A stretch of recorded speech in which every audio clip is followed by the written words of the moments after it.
Bienvenue dans le vestiaire avec Nicolas Saint-Pierre. Pour son émission présentée par Stonemount Retirement to Lifestyle en direct. Je ne sais pas s'il est déjà rendu au centre Soche Poppy parce que lui, il sera du match numéro 3, me disait-il. Mais t'es pas là.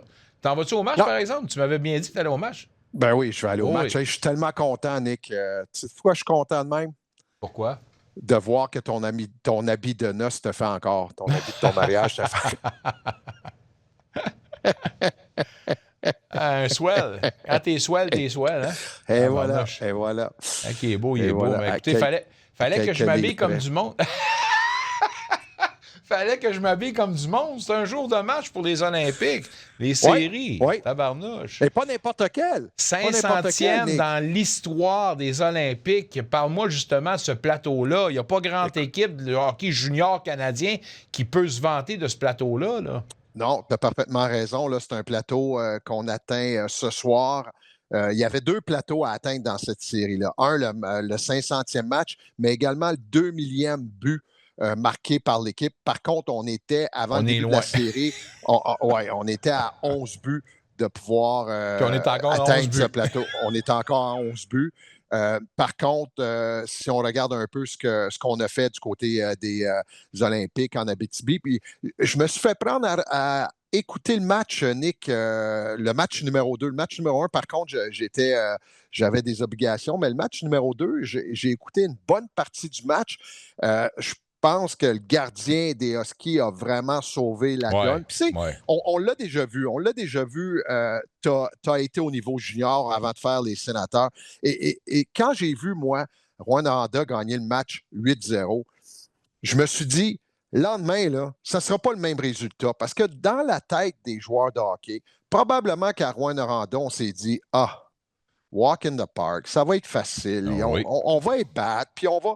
Et là, les Olympiques sont bien sortis, ont été surtout bien disciplinés. Oui, il y a une erreur à la toute fin, puis ça a causé un premier but, et ensuite un but d'un. Mais on a senti que cette équipe-là est en mission. On a senti également, en tout cas dans la description que moi j'ai écoutée, souvent c'est le gardien des Huskies qui a fait des miracles pour empêcher cette formation-là de gagner le match. Alors, est-ce qu'on dit que les Olympiques n'ont aucune chance de gagner? Je pense pas, moi. Puis jamais, au niveau, surtout au niveau junior, qu'une équipe peut déjà dire on va gagner en 4. Et l'autre exemple que je prends, c'est du côté de Moncton. Moncton a terminé premier, joue contre les Sea Dogs de Saint John. Saint John gagne 2-1.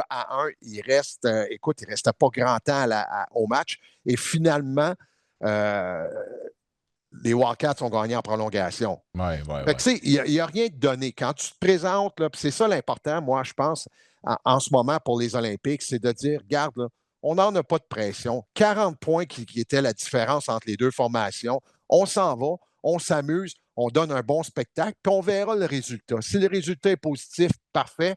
Si, par contre, il est négatif, mais on a tout donné, on a tout laissé sur la patinoire, mais il n'y a personne qui va critiquer ça. Il n'y a personne qui va être capable de dire « Ah, ben c'est ça, on s'est juste amené à la patinoire au centre Soche Poppy juste pour faire figure, juste pour voir le match se dérouler, bonne figure. » Non, moi, je ne pense pas. Puis, on pourrait voir peut-être un match numéro 5 vendredi. Moi, Luc, là, sans l'ombre d'un doute, là, je peux penser que l'équipe a commencé à jouer dans la tête des Huskies.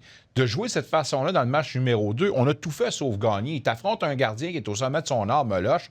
Tu as vraiment eu les meilleures chances de l'emporter. Même Serge Beausoleil nous disait c'est 14 fois à un moment donné. Le nombre de lancers, tu as été agressif, tout ça. Je peux pas blâmer Justin Blais pour avoir tenté de pincher puis de donner la mise en échec percutante. Parce que s'il fait contact, celle-là, c'est un point tournant pour la rencontre. Oui, parce que c'est ça. En faveur des Olympiques, là. Et c'est souvent, pour les gens là, qui ont peut-être jamais joué au hockey, c'est tellement rapide. C'est une question, non pas de seconde, de fraction de seconde. Tu y vas pas. Si tu décides, tu hésites un peu, tu te fais prendre. Soit tu te fais prendre, tu rates ta mise en échec. Alors, c'est très, très rapide. Moi, je pense que... Puis, il ne faut pas oublier également, du côté de Justin Blais, c'est un gars qui joue physique, c'est un gap qui est habitué de donner des bonnes mises en échec. Et tu l'as parfaitement dit, Nick, s'il réussit sa mise en échec puis il ne se fait pas prendre, c'est peut-être un point tournant également parce que ça a été une bonne mise en échec. Alors, moi, l'important, c'est l'effort est là.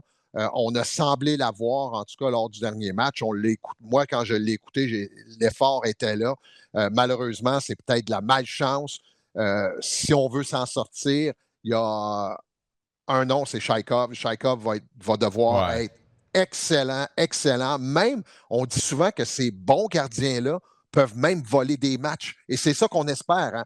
C'est ça qu'on veut justement dans les séries éliminatoires, c'est que ton gardien allez en voler une, au moins une, et ensuite, on peut voir des revirements là, du côté de l'adversaire. Les Olympiques devront être très patients en ce qui a trait à négocier dans leur chance, à prendre leur chance, justement, mais être très disciplinés parce que j'ai l'impression que les Huskies vont vouloir débuter là, très agressifs. Oui. Et en commençant comme ça, dis-moi si je me trompe, ben, tu t'exposes justement à des petits hauts là, puis des bâtons, puis envoyons, donc à des pénalités. L'importance de voir les Olympiques pas embarquer là-dedans. Là.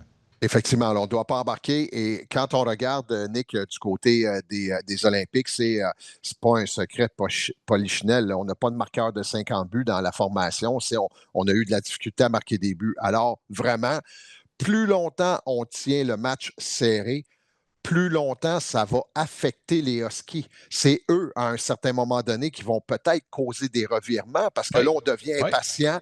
On essaie de prendre des chances. Toi, tu joues ton match, ton plan de match que Serge Beausoleil a mis en place. Tu fais ton travail et tu attends. Et c'est là vraiment des fois.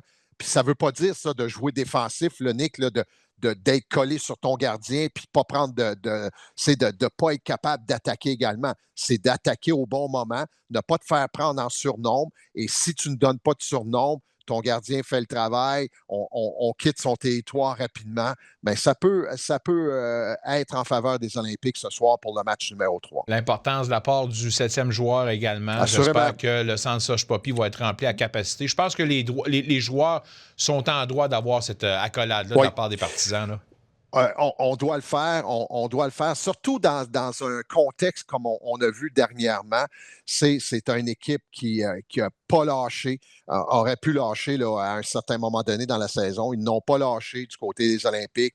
On s'amène en série et ensuite, c'est de donner un bon spectacle. On a donné d'ailleurs un excellent spectacle lors du dernier match du calendrier régulier. On a battu Drummondville, là. Hey, les Voltigeurs de Drummondville, ce match-là, ils doivent-tu le regretter là, parce que c'est 0-2. Oui, et c'est 0-2 dans la série pour Val-d'Or. Au lieu d'affronter un autre, parce que je suis persuadé que Val-d'Or n'était pas les favoris à affronter parce que c'est une équipe qui est capable de marquer beaucoup de buts. On l'a vu pendant la saison.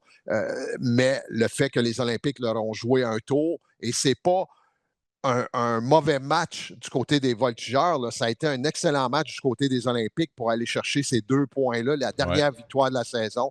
Et là, ça sera à voir comment on va se comporter ce soir. Tournons-nous vers les Sénateurs ce soir qui complètent leur petit voyage en Floride en affrontant les champions en titre, les Panthères.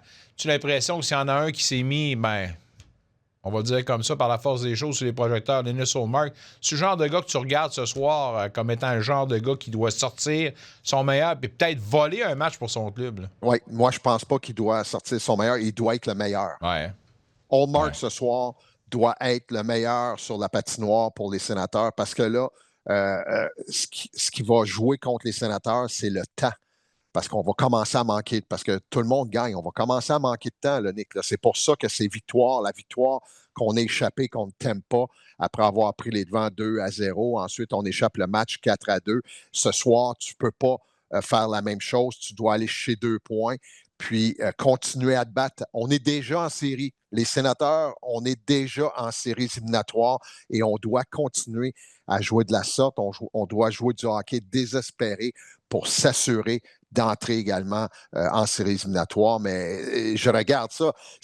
Qu'est-ce qui est dur dans tout ça, Nick? Là? C'est que tu prends des matchs, les équipes devant toi, on donne beaucoup de points gratuits.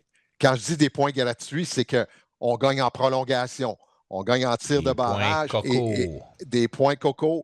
Ça vient faire mal du côté des Sénateurs, mais on est quand même bien placé. Là. Moi, je pense que c'est 2 points qui séparent les Blue Jackets et également les Sénateurs. Même si on a un match en main, ces matchs en main-là, il faut les gagner. Là. Et ce soir, là, il faut le gagner, ce match-là, parce que si tu perds ce match-là, ça ne veut plus rien dire. Là. Tu vas peut-être même t'éloigner. Alors, c'est un gros, gros match. Puis comme disaient les experts, le plus gros match de la saison, c'est ce soir. Ouais, puis le prochain plus gros match de la saison sera le prochain.